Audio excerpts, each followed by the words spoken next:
Okay. Mayor Villaraigosa, you just talked in your speech about your advocacy and really sort of bringing together the kids of Watts and thinking about them and the kids in East LA.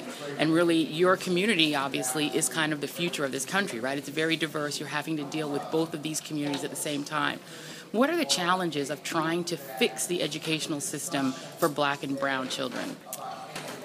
It's the challenge of convincing everyone, not just blacks and browns, but every American, that we're all in this together. That when we leave so many kids behind, kids of color, we're not taking advantage, leveraging the talent of these communities, using that talent to good use. And I talked about the achievement gap in California, where we'll be 1 million down in the number of college graduates we need by 2025, simply because of the achievement gap. We all were proud this weekend. President Barack Obama will be inaugurated for a second term. I said when he first got elected that it said to all of us, whether you voted for him or not, and I did, that we really are always striving for a more perfect union. That more perfect union won't exist if we're leaving so many children behind, if we're not educating the next generation, if we're not giving that opportunity to a broader cross-section of Americans. So we're all in this together. We've all got a responsibility to one another, and that's the challenge of our time. And talk a little bit about California's experience with trying to do what you're talking about without affirmative action. How has that impacted the opportunities for Latino kids and African American kids? Well, I was Speaker of the Assembly when Proposition 209 was first approved as a proposition.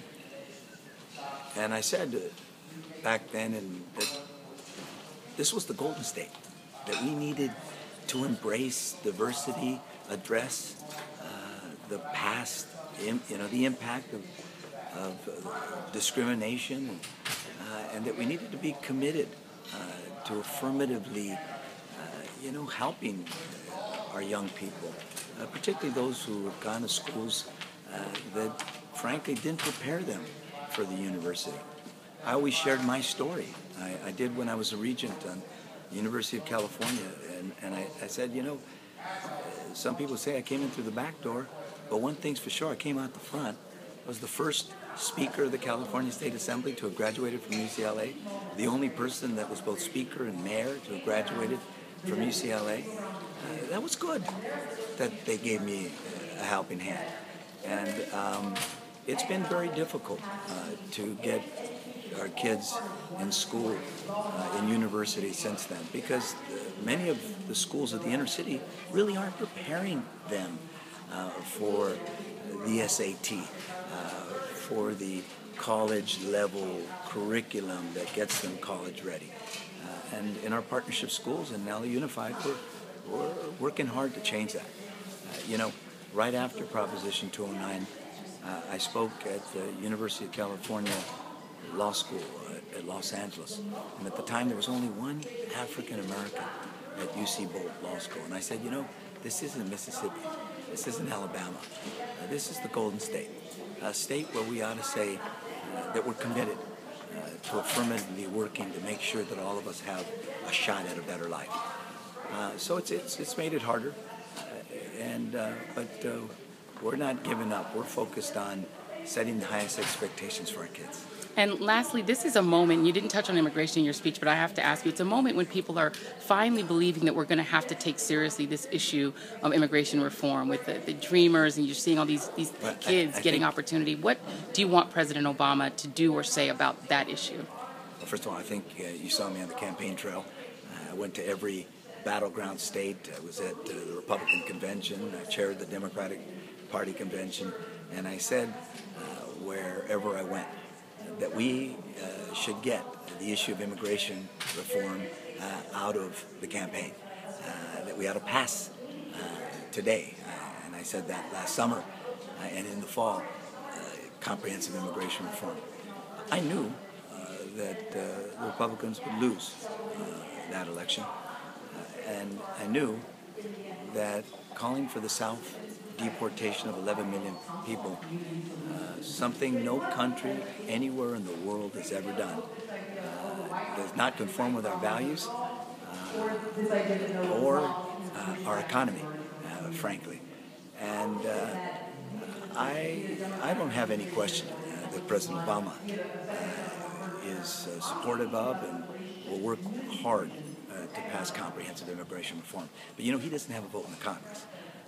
I expect a bipartisan comprehensive immigration reform to pass the Congress. And I do because, as I said back in the summer and the fall, that if they didn't get off the self-deportation of 11 million people, that they would feel the wrath of the Latino vote, and they have.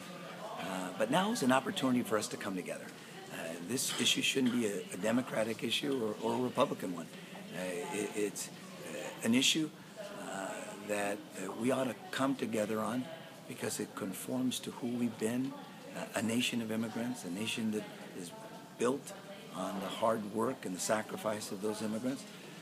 I've said that some of the core elements have to be a pathway to citizenship. Temporary status will not do. The second-class citizenship doesn't work in America. It's got to be earned. You can't. It's not automatic. But the path can't be so difficult that it's unattainable. You got to get at the back of the line. You got to pay your taxes. You got to have a background check. But at the end, there has to be a pathway to citizenship. The core element has to be the unification of families. You can't deport mom and dad and say to the citizen children or the dreamers, you can stay. We've got to understand that families need to stay together. It's good for families. It's good for our economy. A $1.5 trillion impact over a 10-year period of bringing these people from out of the dark and into the light. And I'm hoping that both Democrats and Republicans, I'm heartened that Senator McCain and Senator Graham and a number of other senators are working together to put forth a comprehensive immigration reform that meets the value test, who we are as Americans, but also recognizes the economic impact of bringing these people into our nation's political and social fabric. All right, Mr. Mayor, thank you very much. Thank you.